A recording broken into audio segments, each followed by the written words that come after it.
Dr. Tuki, if I have a little kid at home and they're wanting to be an elite athlete, what would you say is like the ideal breakfast or meals for them to, excel as an elite athlete? Because you're talking about gut health and mental health. Like, what would you say are some of the key foods to help them become an elite athlete?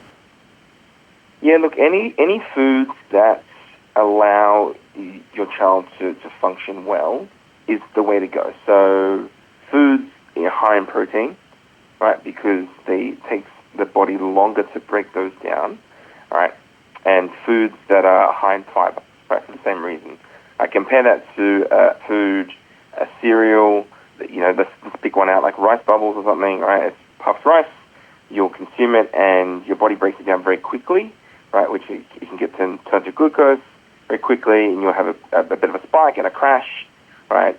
Essentially what you want to do is you want to avoid those spikes and crashes with any meal, right? So you want that kind of slow release, a slow breakdown of the food, so you can have a slow release of glucose.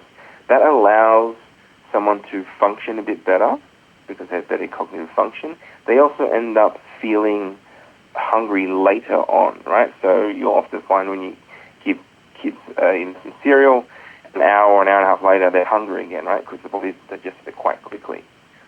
Whereas you compare that to something that has quite high in fiber, then it takes longer to break down. So a simple swap might be instead of white bread, you would have rye bread or multigrain bread or some sort of high fiber bread that takes longer to break down than something that's very processed like white bread.